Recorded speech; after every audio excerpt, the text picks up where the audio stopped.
Entretien aujourd'hui avec Christophe Lagrange. Christophe Lagrange qui est né à Moncy-Notre-Dame dans les Ardennes, qui a débuté donc logiquement à Sedan, ensuite Lens, Angers, Le Havre et Saint-Étienne. Donc Christophe, tout d'abord, bonjour et merci pour avoir accepté cet entretien.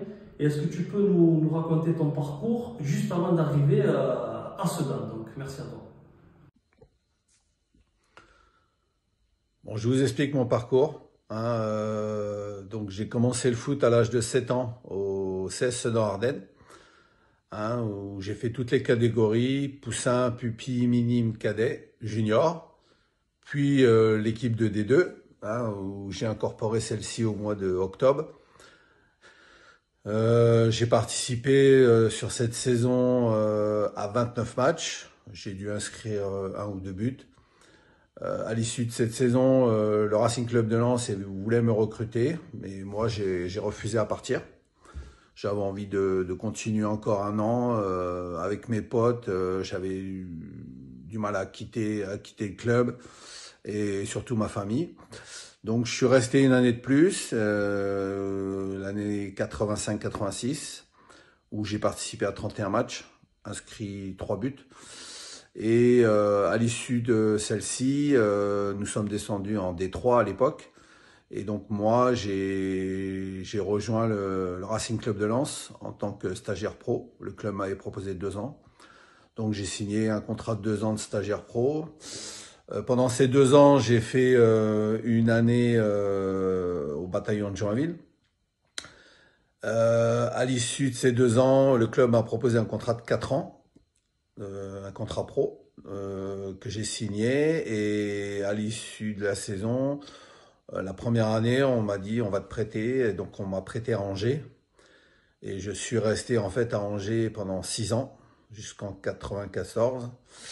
À l'issue de cette saison, j'ai quitté le club et je rejoins le Havre Athletic Club pour 2 saisons. Puis après, l'AS Saint-Étienne pour terminer.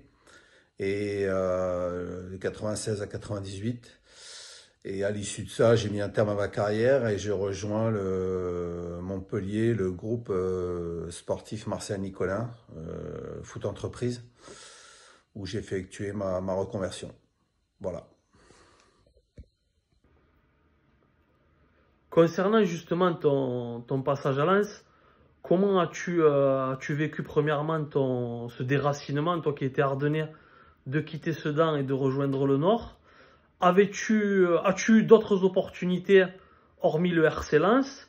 Et que gardes-tu en particulier de ton passage lensois? Est-ce que tu en gardes un goût d'inachevé? Serais-tu bien resté encore un petit peu au club? Ou l'opportunité d'Angers s'est présentée et tu as su la saisir? Alors, concernant mon déracinement ardennais, oui, ça a été un peu dur parce que la première année, il m'avait déjà contacté, j'avais refusé de partir parce que j'avais pas envie de quitter mon environnement familial. Et puis après, bah, la deuxième année, j'ai accepté parce que voilà, j'avais envie de poursuivre une carrière, on va dire. Mais ouais, ça a été un peu dur au début, mais bon, je m'y suis fait. En plus, c'était qu'à 2 heures des Ardennes, donc au début, j'étais souvent dans les Ardennes. Alors après, non, j'ai pas eu d'autres opportunités. Celle-ci s'est présentée. Pour moi, c'était un club, voilà, qui affichait de bonnes ambitions et donc tout ce qu'on me proposait était adéquat pour la suite, pour éventuellement faire une carrière pro. Alors mon souvenir à Lens, bah, j'en garde à mon souvenir. Sur les 2 premières années, beaucoup de participation en Ligue 1, entraînement avec des entraînements avec le groupe pro et de temps en temps des matchs bien sûr pour prendre du temps de jeu avec la réserve. À l'issue de celle-ci, donc les 2 années stagiaires, le club m'a proposé pro. Donc j'ai signé un contrat pro de 4 ans. Et donc, il y a eu l'opportunité, ils ont été clairs avec moi en me disant qu'il y avait beaucoup de monde en attaque et que j'aurais pas beaucoup de temps de jeu. Donc, ils m'ont proposé un prêt à Angers où j'avais le choix entre Angers et Dijon. Ayant eu un bon contact avec le coach d'Angers au téléphone, connaissant un ou deux joueurs d'Angers aussi qui étaient là-bas, donc mon choix s'est porté sur Angers pour un prêt d'1 an. Alors au bout d'1 an, je devais revenir parce qu'il me restait 3 ans de contrat. Et puis bon, on m'a fait comprendre qu'on voulait pas me récupérer, donc les deux clubs se sont mis d'accord et donc je suis resté à Angers. Alors le regret, oui, peut-être que ça on pourra jamais le savoir, hein, parce que par la suite, ça s'est bien passé pour moi à Angers, où j'ai performé, j'étais titulaire, j'ai fini meilleur buteur 2 ans plus tard. Donc après les regrets, peut-être que j'aurais pu le faire à Lens, mais bon, peut-être les regrets, c'est Lens qui doit les avoir, pas moi. Moi, ce que j'ai vécu à Angers, c'était top parce que voilà, j'ai connu beaucoup de choses. Donc voilà, pour moi, aucun regret. Voilà. Christophe, quand on parle de ton passage à Angers, forcément on t'associe le duo offensif avec Cédric Dory, qui nous a quittés récemment. Tu l'as également côtoyé au Havre. Est-ce que tu peux nous parler de la relation particulière que tu as nouée avec lui et étais-tu en contact avec lui ces dernières années? Alors, concernant Cédric, oui, on avait de l'amitié réciproque l'un envers l'autre. Écoute, dès qu'il est arrivé en 90 à Angers, on, on s'est pris d'amitié. Et alors, je sais pas, le fait il arrivait de Reims, moi j'étais de Sedan, donc je sais pas. Après, écoute, ça a matché rapidement, hein, alors que ce soit sur et en dehors, bien sûr, hein, donc, on avait une relation un peu particulière, hein, et c'est vrai que quand on parle d'Angers, on parle de notre duo, hein, voilà, ça a été quelques années vraiment exceptionnelles. Alors que ce soit Angers ou bien, comme tu l'as dit, 2 ans après au Havre, où on est parti ensemble. Donc de là, écoute, on avait une amitié qui était exceptionnelle. Et bon, ça se reportait bien sûr sur le terrain et surtout bah, nos années à Angers, où on se trouvait les yeux fermés, quoi. L'un faisait un appel, juste le fait d'un regard, et on savait où il était, si c'était premier ou deuxième poteau et vice-versa. Donc on avait une complicité qui était très importante. Et surtout en dehors, bien sûr, aussi que on se côtoyait beaucoup. Et tu vois, quand je te parle là, c'est avec émotion parce que j'ai perdu quelqu'un de très cher. Parce que alors ces dernières années pour lui n'ont pas été faciles, hein, parce qu'il a été frappé par une maladie qui l'a, qui l'a malheureusement amené jusqu'à son décès. Et malgré ça, même si on se voyait pas souvent, on était toujours en contact, hein, soit un petit message, soit un petit coup de téléphone de temps en temps et tout ça, mais on a toujours gardé cette amitié qui restera à jamais, quoi. Donc voilà, écoute, après, je sais pas, j'ai du mal à trouver les mots parce que je suis très triste qu'il soit parti si tôt. C'est comme ça, écoute, après, mais franchement, je garde des souvenirs. Quand je revois certaines actuellement, je m'amuse à regarder des photos ou des vidéos et c'est vraiment fort, quoi. Donc voilà, écoute, voilà ce que je peux te dire sur notre duo. Mais on a vécu vraiment de très très très bons moments, inoubliables.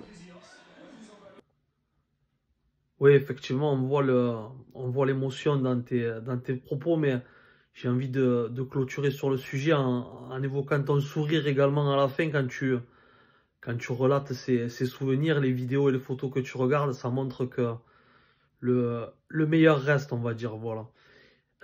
Pour en revenir au football purement et simplement, concernant la saison d'Angers en Ligue 1, ne considères-tu pas maintenant, avec le recul, que le recrutement peut-être a été raté? Alors je pense aux joueurs d'expérience qui sont arrivés, les Germain, les Péan, les El Adaoui, Oleksiak, Galtier, et que peut-être, c'est sûr c'est facile à dire maintenant, que la direction de l'époque n'aurait pas dû simplement rajouter peut-être deux trois joueurs et s'appuyer vraiment sur les éléments qu'il y avait précédemment en D2 qui jouaient la montée au barrage et puis qui sont montés après quelques années de dur labeur. N'est-ce pas là l'erreur de ce SCO d'Angers là? Alors, ben, écoute, pour parler de cette année en Ligue 1, euh, quoi dire de plus? C'est que en fait, ouais, le club a voulu jouer sur l'expérience, hein, puisque nous on n'avait pas trop d'expérience à ce niveau. Hein, il y avait beaucoup de joueurs qui avaient joué en Ligue 2, mais pas, enfin D2 à l'époque, mais pas en D1. Donc le club a estimé qu'il fallait des joueurs d'expérience. Donc voilà, après, je pense que la mayonnaise, elle n'a pas bien pris tout au départ, puisque nous, on formait quand même un groupe depuis 3-4 ans ensemble, on était assez unis, on était solidaires, et donc voilà, après, sans critiquer les joueurs qui sont arrivés, c'était des joueurs qui avaient quand même confirmé en D1, hein, tous les joueurs que tu as cités. Malheureusement, je pense que voilà, ils n'ont pas pris conscience des choses et voilà, après ça n'a pas matché entre eux, nous. Voilà, peut-être qu'ils attendaient plus. Nous, on attendait aussi beaucoup d'eux parce que ils avaient beaucoup d'expérience. Et puis voilà, après, ça fait partie malheureusement du football. Et après, c'est vrai on a terminé même les 3 ou 4 derniers matchs avec l'équipe qui avait accédé à la D1, quoi. Il y avait aucune recrue qui jouait parce que je pense qu'ils ne sont pas adaptés au club, voilà, à l'exigence peut-être. Donc voilà. Malgré tout, et ce qui confirme donc ta régularité, tes talents de buteur, tu restes en première division, tu rejoins donc Le Havre, comme on l'a dit précédemment avec ton compère Cédric Dory. As-tu d'autres contacts hormis Le Havre? Et quelles ont été les ambitions, les objectifs qu'on t'a fixés en arrivant au Havre? Est-ce que c'était comme à Angers de jouer le maintien ou au contraire essayer de titiller, pourquoi pas, une place en milieu de tableau, voire l'UEFA? Alors, oui, je rejoins Le Havre en 94 pour 3 ans. Je suis un contrat de 3 ans. Alors, des autres contacts, oui, quelques-uns, mais je me suis mis rapidement d'accord avec Le Havre, puisqu'au mois de février, j'avais donné déjà mon accord pour les rejoindre la saison suivante. J'ai eu d'autres contacts, mais qui voilà ne sont pas. C'était des clubs intéressés, qui ont pris des renseignements, mais pas de concret, on va dire. Le Havre, c'est vraiment mis rapidement sur moi et après mon choix, bien sûr aussi après que le choix de m'associer aussi avec Cédric, il a fait beaucoup pencher. Donc voilà pourquoi j'ai signé un contrat de 3 ans avec Le Havre. Donc la première année, les objectifs étaient maintien plus, on va dire. Hein. La première année, on termine 12e, 8e de finale de la Coupe de France et demi-finaliste de la Coupe de la Ligue. Et la saison suivante, on finit 13e, 16e de finale de la Coupe de France et quart de finale de la Coupe de la Ligue. Donc 2 saisons très enrichissantes, hein, avec une équipe, un bel effectif quand même, hein, des joueurs quand même de renom, hein, si je m'en rappelle. Donc Christophe Revaux dans le but, Teddy Bertin, Ibrahim Ba, Vikash Dorasso, Jean-Pierre Delaunay, Thierry Huvenard, Frédéric Brando, la 2e saison, Nicolas Huisman, Vikash Dorasso, Alain Caveglia, Cédric. Donc franchement, 2 belles saisons concrétisées par un maintien rapidement. Donc 2 bonnes saisons là-bas, et malheureusement ma 3e, j'ai pas pu l'effectuer puisque il y a eu changement d'entraîneur, le coach ne comptait pas trop sur moi, et du coup après j'ai signé à Saint-Étienne. Voilà. Avant de t'exprimer sur ton passage chez les Verts, 2 questions. La première, regrettes-tu de ne pas avoir évolué à l'étranger, et as-tu eu des opportunités dans ta carrière de le faire? Et la deuxième, quel est le joueur qui t'a le plus impressionné, le plus marqué, et peux-tu nous en parler?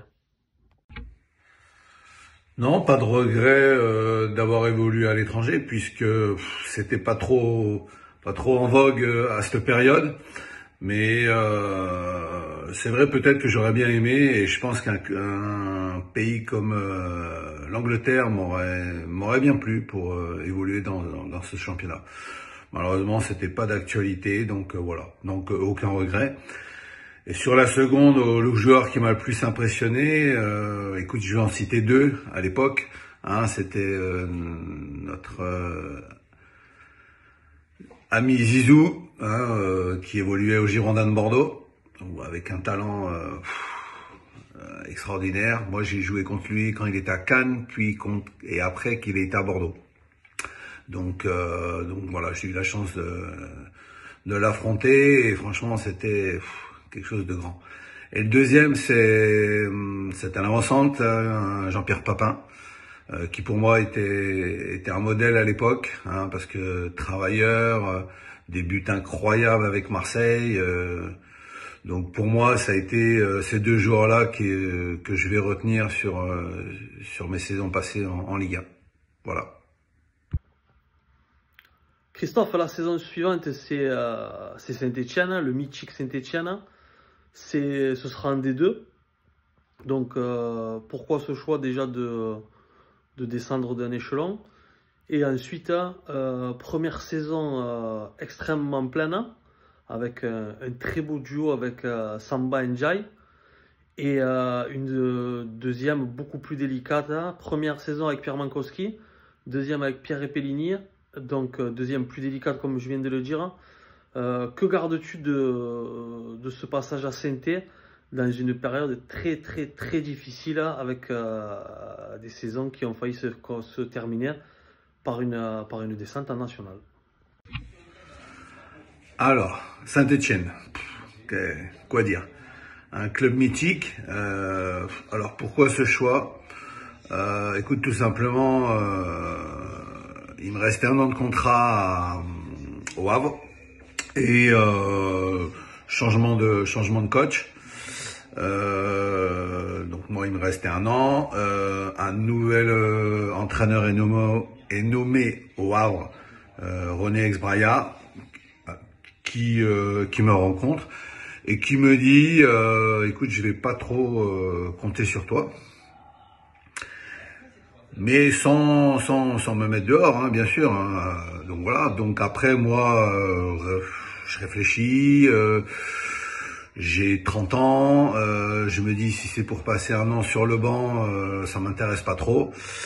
Et du coup, je rencontre les dirigeants pour qu'on s'arrange sur ma dernière année de contrat au Havre, où je suis donc, on se met d'accord, donc je suis libéré. Et de là, me contacte Pierre Mankowski, qui me suivait depuis 2-3 ans quand il était à Caen, quand donc j'étais au Havre. Donc voilà, il me dit écoute, moi je vais signer à Saint-Étienne. Il m'a dit moi j'aimerais que tu nous rejoignes et tout. Donc je réfléchis, pas trop longtemps parce que voilà, pour moi rejoindre Saint-Étienne, même après une descente en D2, reste un club mythique en France et mon équipe préférée quand j'étais plus jeune, c'était les Verts. Donc porter le maillot de Saint-Étienne, jouer à Geoffroy Guichard, pour moi était un rêve. Donc j'ai pas réfléchi longtemps, j'ai dit ok, basta. Voilà, il y avait un challenge à faire. Donc après, comme tu l'as dit, deux saisons pour moi compliquées au niveau sportif. Alors c'est vrai qu'une première saison où je m'en tire pas trop mal, un bon duo avec Samba Ndiaye, Bibi Cholanier bien sûr, que je retiendrai, Willy Cerniol, Greg Coupet. Alors sur le papier une belle équipe, mais après on n'arrive pas à enchaîner les résultats, puisque on termine je crois 17e, donc on se sauve juste la première saison. Et malgré ça enrichissante quand même, beaucoup de rêves. Dès que j'ai foulé la première fois Geoffroy Guichard, pour moi c'était un rêve d'enfant. Donc ouais, au niveau sportif, donc des résultats très très moyens et une seconde saison où changement d'entraîneur, le duo Pierre Repellini et Robert Herbin prennent la suite de Pierre Monkowski et pour moi une saison pas top, puisque je commence dans la saison, les résultats encore pas très très très moyen, pas trop en confiance, manque de buts, voilà. Et quelques matchs où il m'écarte même, où je suis même pas dans le groupe, je joue même quelques matchs en réserve. Donc une saison, la deuxième saison 97-98 très très très très moyenne. Voilà, donc de cette fin de saison, je retiendrai pas grand-chose, même si mon passage à Saint-Étienne reste grand, parce que voilà, avec des supporters qui malgré tout nous ont suivis dans tous les déplacements à l'extérieur et tout ça, et ça, franchement c'était grandiose. Donc je suis très content de mon passage à Saint-Étienne au niveau humain, j'ai rencontré beaucoup de personnes et tout ça. Après au niveau sportif, ça a été très moyen, mais j'en garde quand même un très très bon souvenir. Avant de parler de ton après-football, j'aimerais savoir ce que ça fait pour toi, on va arrondir ça à 30 ans plus tard, d'être toujours connu, remarqué et apprécié par la plupart des supporters qui t'ont côtoyé ou tout simplement des connaisseurs de ballon. Est-ce que c'est quelque chose qui te surprend actuellement ou ça te paraît logique? Et je rajoute une question là-dedans. As-tu conscience, du moins c'est mon avis personnel, d'avoir connu l'âge d'or de la première division à l'époque? Bah écoute, 30 ans après, oui, d'être reconnu et voilà, par rapport à tout ce que tu as fait pendant ta carrière, bah ça fait toujours plaisir. Ça veut dire que tu as laissé une bonne image de toi et je pense que ce que j'ai fait dans chaque club, que ce soit à Lens, Angers, Le Havre et Saint-Étienne, où j'ai tout donné. Mais bon, ouais, je m'en suis aperçu quand je suis revenu sur Angers il y a maintenant 7 ans. Bah, les gens n'ont pas oublié ce que j'ai fait ici et encore maintenant, quand je vais au stade, bah voilà, je suis un peu reconnu. Bon après, moi, je suis quelqu'un de très simple, donc voilà. Après, j'en fais pas une montagne.